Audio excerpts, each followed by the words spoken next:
Komunikasi dan cross-cultural understanding. Dalam pembahasan tentang cross-cultural understanding, salah satu hal pokok yang tidak bisa ditinggalkan adalah pentingnya komunikasi.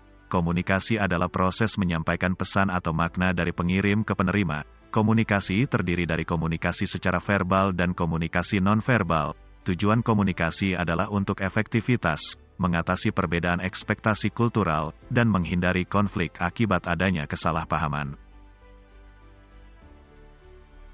Manusia bisa menggunakan berbagai media untuk menyampaikan atau mengkomunikasikan pikiran, perasaan, dan keinginannya kepada manusia lain.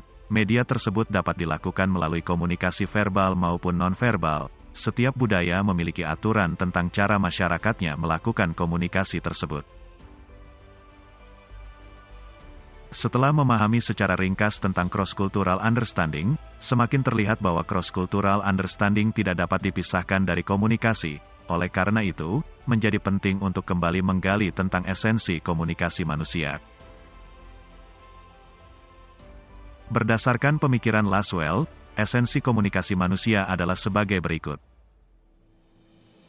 1. Komunikasi adalah proses dinamik, yaitu dalam berkomunikasi idealnya selalu ada proses timbal balik antara komunikan dengan komunikator.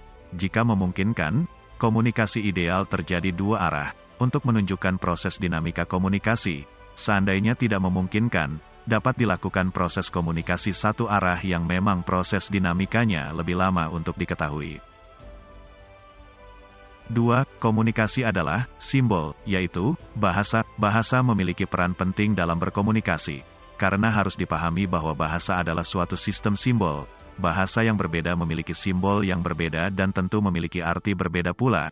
Dapat dibayangkan jika simbol yang berbeda dipersatukan, pasti akan menghasilkan noise yang besar. Oleh karena itu, dapat dimaklumi jika saat ini di dunia disepakati penggunaan bahasa Inggris sebagai bahasa internasional untuk memudahkan terjadinya komunikasi antara individu atau kelompok dengan latar belakang budaya berbeda, dengan harapan terjadi saling pengertian karena menggunakan simbol yang sama.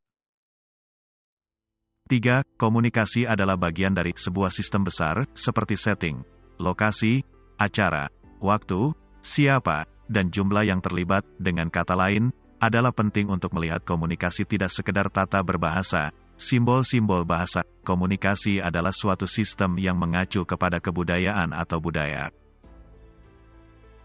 4. Komunikasi sebagai refleksi diri, yaitu bagian terdalam dari komunikasi yang sering tidak disadari. Bagaimana seseorang berbicara dengan pacar baru akan berbeda dengan komunikasi ketika seseorang tersebut sudah menjalin hubungan pacaran selama 5 tahun. Bagaimana seorang atasan berbicara dengan bawahannya, dan bagaimana seorang resepsionis hotel dalam melayani tamunya. Komunikasi adalah suatu refleksi diri seseorang tentang siapa dan bagaimana dirinya, akan memberi kesan apa, dan karakter seperti apa, yang akan ditunjukkan pada momen bagaimana, sehingga refleksi diri menjadi penting dan ternyata refleksi diri dalam komunikasi sangat tergantung dari kebudayaan yang dimiliki. 5. Komunikasi selalu mempunyai konsekuensi, yaitu suatu kenyataan yang akan diperoleh sebagai hasil dari proses komunikasi yang dilakukan. Apakah berhasil atau tidak, tujuan dari komunikasi secara sederhana adalah untuk memenuhi keinginan individu sebagai komunikan dan tentunya sangat bergantung dari respon dari komunikator, apakah menyetujui atau justru menolaknya. 6.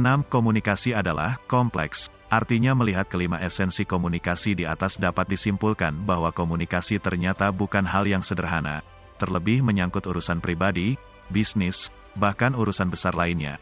Sama seperti pesan di handphone, sekali pesan terkirim maka adalah hal mustahil untuk menarik kembali isi pesan singkat tersebut terkecuali mengirim ulang kembali atau pulsa di handphone ternyata habis. Jika dicermati, banyak orang berhasil karena pandai berkomunikasi, tetapi banyak juga orang terpuruk karena kesalahannya dalam berkomunikasi. Dengan memperhatikan esensi komunikasi ini, kita dapat melihat betapa vitalnya peranan komunikasi dalam membentuk cross-cultural understanding dalam interaksi dengan latar belakang budaya yang berbeda-beda. Demikianlah pemaparan ringkat tentang esensi komunikasi dan posisinya dalam pembentukan cross-cultural understanding.